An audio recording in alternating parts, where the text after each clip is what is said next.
Merci, Monsieur le Président. Monsieur le Premier ministre, le mardi 17 mars 2020, notre pays débutait son premier confinement. Un an plus tard, nous déplorons 90 762 morts du Covid dans notre pays. En leur mémoire, je souhaiterais leur consacrer quelques instants de silence.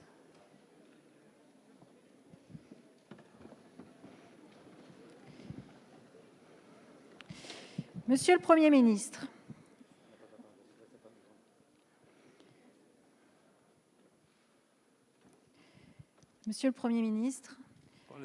un an plus tard, je souhaiterais, dans cet hémicycle, que vous nous disiez quelle est votre stratégie pour affronter la résurgence exponentielle de l'épidémie. Je vous remercie. Merci, Monsieur le Président. Monsieur le ministre de l'économie, je veux vous parler aujourd'hui de l'industrie de demain, du monde de demain, celle qui mêle exigence environnementale, responsabilité et utilité sociale, celle qui produit intelligemment dans le souci d'une économie de la ressource, celle qui doit permettre de respecter environnement, salariés, en répondant à de réels besoins exprimés par nos territoires. Cette industrie de demain, Monsieur le ministre, elle est incarnée par le site de la Chapelle d'Arblay, près de Rouen. Cette papeterie assurait le recyclage du papier de près de la moitié du pays, la seule en France à produire du papier journal recyclé. Elle est actuellement fermée. Sommes-nous prêts, êtes-vous prêts à brûler ou enfouir de nouveau ces déchets alors même que nous discutons en ce moment de la loi climat ? Chapelle d'Arblay peut être aussi un formidable outil énergétique et écologique. Sa chaudière biomasse est capable de chauffer l'équivalent d'une ville de 20 000 habitants. Chapelle d'Arblay est un modèle et le modèle de ce qu'il nous faudra accomplir pour réussir la transition écologique et conserver des emplois qualifiés sur nos territoires. Et pourtant, Chapelle d'Arblay risque de ne pas rouvrir. Nous en connaissons les raisons : compétitivité, gain de productivité, concurrence mondialisée exacerbée. Il est aujourd'hui moins cher de couper du bois à l'autre bout de la planète pour produire du papier que d'utiliser du papier recyclé parce qu'on ne prend pas en compte le coût total environnemental.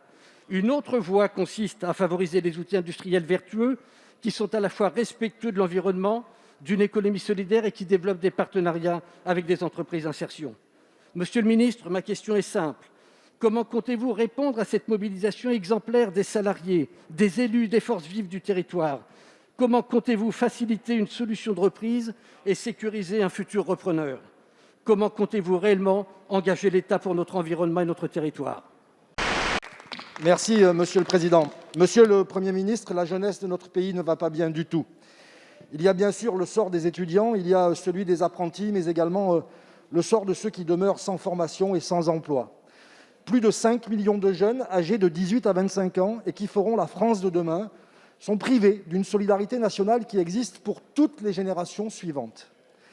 Le 18 février dernier, nous vous avons modestement proposé d'ouvrir des droits nouveaux pendant la durée de la pandémie, en élargissant l'accès au RSA aux moins de 25 ans. Juste pendant la pandémie, juste pour répondre à l'urgence de ceux qui ont des difficultés pour manger, pour se loger ou pour se chauffer. Vous avez balayé cette proposition d'un revers de la main. Pourtant, chaque jour, la situation s'aggrave. Plusieurs organisations et syndicats étudiants manifestent en ce moment même pour vous rappeler avec force que la crise pèse 2 fois plus sur leur génération que sur tout autre, que leur taux d'insertion sur le marché du travail a chuté de 20 points, que l'on ne compte plus les décrochages en masse, les appels de détresse ou bien les renoncements aux soins. Nous en sommes rendus à remercier les grands médias nationaux qui voient la réalité que vous refusez d'admettre. Ainsi, RTL et M6 se sont associés au Secours populaire pour aller récolter des dons au bénéfice des étudiants. Ainsi, France Télévisions cartographie les points de distribution alimentaire. Et vous, Monsieur le Premier ministre, vous allez causer sur Twitch pour dire « je crois avoir fait le maximum pour les étudiants ». L'addition de mesures disparates ne suffira pas. Les services civiques ou les garanties jeunes qui ne sont pas calibrés pour la circonstance seront très insuffisants, de même que les chèques psy ou les repas à 1 €. C'est un plan d'urgence national dont la France a besoin pour sa jeunesse. Agissez, Monsieur le Premier ministre. Protégez l'avenir de notre pays avec autant d'énergie que celle que vous mettez pour protéger notre économie. Donnez à cette jeunesse les moyens de son autonomie. Ce n'est pas une dépense que l'on vous demande, mais un investissement dans ce qu'une nation a de plus précieux, ses enfants. Monsieur le Président, Monsieur le Premier ministre, mes chers collègues, Le 17 mars 2020, devant l'explosion inexorable de l'épidémie, le confinement a été mis en place après l'improbable premier tour des élections municipales.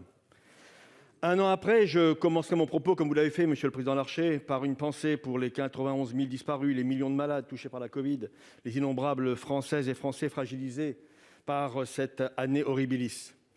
Il y a un an, devant la situation d'exception qui nous percutait, les hésitations, les urgences, les prises de décisions contradictoires ou l'absence de décision, tout cela pouvait peut-être faire l'objet d'une forme d'indulgence. Mais aujourd'hui, de situation exceptionnelle en situation exceptionnelle, nous observons une dégradation de la gouvernance de la crise. D'urgence en urgence, c'est la démocratie qui est déstabilisée et nos libertés écornées. Quand allez-vous enfin, Monsieur le Premier ministre, organiser la prise de décision de manière plus démocratique et plus transparente? Merci, Monsieur le Président. Ministre, la loi prévoit que le Conseil des ministres peut révoquer par décret un maire ou ses adjoints. À chaque fois que cette prérogative a été utilisée par le passé, fort heureusement assez rarement, il a été noté que les faits reprochés privaient l'élu de l'autorité morale nécessaire à l'exercice de ses fonctions. Le 17 février dernier, l'ancien ministre et actuel maire de Draveil a été condamné à 5 ans de prison, dont 3 fermes, pour viol, agression sexuelle en réunion. Il est d'ailleurs actuellement en prison, il était écroué à l'issue même de l'audience. Il refuse de démissionner. Il considère qu'il peut tout à fait, il est empêché, selon lui, et qu'il peut continuer d'exercer son mandat. Et il joue la montre grâce à un pourvoi en cassation. Ne pensez-vous pas, Monsieur le Premier ministre, que viol et agression sexuelle en réunion pourraient tout à fait être qualifiés de faits privant l'élu de l'autorité morale nécessaire pour ses fonctions? Vous avez le pouvoir, je réponds aux collègues, vous avez le pouvoir, en Conseil des ministres, de démettre ce maire. Qu'attendez-vous pour le faire? C'est la loi, hein. C'est l'article... Alors, attendez, Monsieur le Premier ministre, vous avez un doute? C'est l'article 21-22-16 du Code des collectivités territoriales. Monsieur le Président, Mesdames et Messieurs les ministres, mes chers collègues, ceux qui analysent cette crise sanitaire et son impact sur les territoires s'accordent à dire que la pandémie agit en accélérateur des mutations en cours. Or, parmi ces mutations, la dévitalisation de nos territoires ruraux s'amplifie. L'un des exemples les plus emblématiques en est le risque de disparition des derniers commerces de proximité en milieu rural et pour lesquels les élus se sont beaucoup mobilisés pour leur maintien, en amenant leur commune à devenir propriétaire des murs ou en accordant des exonérations. Rappelons que l'une des particularités de ces petits commerces tient au fait que de multiples activités sont exercées dans un même lieu, avec un café proposant parfois une restauration légère, une épicerie, parfois un dépôt de pain ou de gaz. Ils ont une viabilité économique assez fragile, basée sur la contribution de chacune de ces activités. Aussi, la fermeture, du fait de la crise, de la partie bar et de la partie restauration, qui par ailleurs ne constitue pas l'activité principale et n'entraîne pas une baisse du chiffre d'affaires supérieure aux 50% nécessaire à l'ouverture des droits au fonds de solidarité, met en péril économique ces petits commerces essentiels en milieu rural, parce que, comme chacun le sait, c'est la marge sur ces activités bar-restauration qui est largement supérieure à celle des autres activités qui fait vivre l'entreprise. Monsieur le ministre, devant l'urgence, le Gouvernement envisage-t-il soit un élargissement des conditions mentionnées au décret du 8 février 2021 donnant accès au fonds de solidarité pour ces petits commerces, ou bien envisage-t-il une mesure particulière de soutien aux derniers commerces de proximité en milieu rural afin d'éviter un réel désastre mettant en péril la vitalité de nos espaces ruraux?